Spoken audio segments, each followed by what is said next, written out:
Two athletes, two sports. One pattern I can't stop noticing. Patrick Mahomes is the greatest quarterback of his generation. Caitlin Clark is the best player in the WNBA right now. It's not close. And yet, turn on the TV and watch what happens. Rankings that leave him off the top. Coverage that talks around her instead of through her. Club members, I don't think that's an accident. Today I want to show you why I think that and let you decide for yourselves. Let's start with the best quarterback playing football today, second only to club member Tom Brady, our boy Patrick Mahomes. Last week, Dan Orlovsky put out his annual quarterback trait rankings and had Mahomes 7th overall, outside the top 10 in several categories. Orlovsky says it comes down to health coming off the ACL, upside, wanting to give certain guys some shine. Fine. Take him at his word, but look at who landed above him. Josh Allen at number 2, Lamar Jackson in the top tier. Two guys who have never won a Super Bowl, ranked ahead of a man with 3 rings. Not 3 appearances, 3 wins. I'm not going to tell you what that is. I'm going to tell you what it looks like. Here's what it looks like to me. Patrick Mahomes is multicultural. That's not incidental. That's part of who he is. And it's part of why this show exists. We talk about what multicultural excellence looks like when the media doesn't quite know where to file it. It looks like a media class more comfortable with certain kinds of stories about quarterbacks than others, less comfortable with a guy who doesn't fit neatly into the boxes they're used to reaching for, even when he's the one holding 3 rings. I can't read Dan Orlovsky's mind, and I'm not claiming to, but I'll say what I see, because that's my job on this show. A multicultural club member with 3 rings keeps landing outside the top 10, and I think that pattern is worth calling out. You can call it what you want. I know what I'm calling it. Now let's talk Caitlin Clark. In her rookie season, when she played, WNBA attendance averaged around 15,000 fans. When she didn't, it dropped to around 8,000. That's not opinion, that's the box office.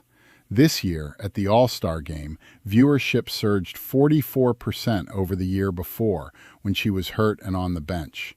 Same pattern, year after year. One player moving the numbers like that. And yet, watch the coverage, and you'll see writers reach for every explanation except the obvious one. Schedule, matchups, the league is just growing, anything before this one player is doing this. Caitlin Clark isn't a multicultural club member the way Mahomes is, and that's exactly why this comparison belongs on this show. Same media, same instinct to look past what's directly in front of them, just running a different direction. With him, around. With her, past. Maybe that's caution. Maybe it's something else. I'll let you sit with that one too. Here's the part I keep coming back to.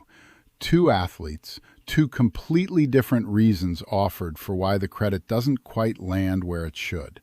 With Mahomes, it's rankings that reach past him. With Clark, it's coverage that reaches past her numbers.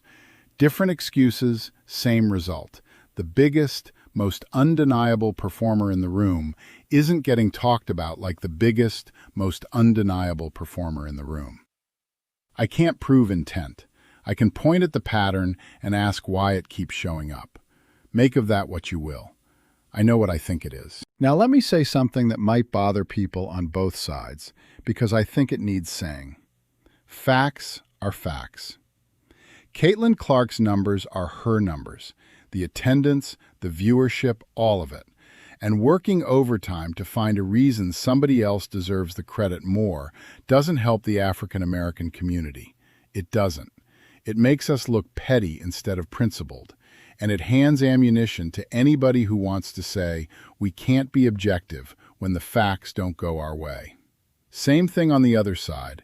Undermining Patrick Mahomes, refusing to rank him where 3 rings say he belongs, doesn't help any culture that's doing it. Not if it's coming from, we don't want to see a multicultural quarterback get the credit. None of that is productive. None of that is us. Club members, here's the standard on this show. We call it straight, whoever it's about. That's why we stand up for Caitlin Clark's stat line, even though she's not a multicultural club member the way we usually mean it on this show. Because facts are facts, and mischaracterizing what somebody's earned isn't a win for anybody, ever. And it's why we stand up for Patrick Mahomes with that same energy, because that's the standard we hold everybody else to. We don't get to demand fairness and then turn around and be unfair ourselves. We stand up on both fronts, or we don't really get to stand up on either. Two different sports, two different leagues, and to me the same discomfort. A guy with 3 rings landing behind 2 guys with 0. A woman who's moved an entire league's business getting talked around instead of celebrated outright. I could be wrong about why. I don't think I am, and I think the pattern is worth naming out loud instead of pretending we don't see it. We look at who's already figured this out. The Jewish community, by a lot of measures, has faced as much sustained discrimination as any group in human history. And the response wasn't to wait around for the world to stop being unfair.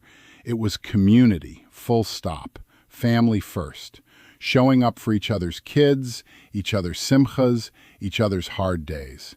Institutions that keep people connected across generations, synagogue, school, neighborhood, the whole structure of it. Knowing your history so your kids know exactly who they are.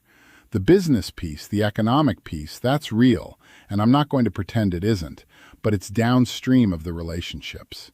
It's what happens when a community takes care of its own first and lets the rest follow. The multicultural community can build that same thing. The family, the connection, the I know who you are and I've got you. And honestly, club members, I think we can build it bigger. We're not a shrinking population, we're a growing one. Every year there are more of us, more multicultural families, more multicultural kids being born into this identity instead of finding their way into it. That's not a talking point, that's demographics. If a community that's a small fraction of the population can build that kind of strength through family and connection, imagine what a community our size, heading in our direction, can build if we actually do it on purpose. So here's what I want from you. Next time you see coverage that talks around what's right in front of it, say something. But don't stop at saying something. Know your neighbors. Show up for a club member's kid's birthday, their graduation, their hard week. Support a club member's business when you can. That matters too, but the relationship comes first. The rest follows. And when the facts are on somebody's side, say so, even if it's not our guy saying it. That's how we earn the right to be believed the next time it is. Send this to somebody who needs to hear it. Like and subscribe, club members. This channel exists to ask the questions other people are too polite to ask, and to build something while we're asking them. I'm Michael Fletcher. This is the Fletchcast. Thank you, thank you, thank you, thank you.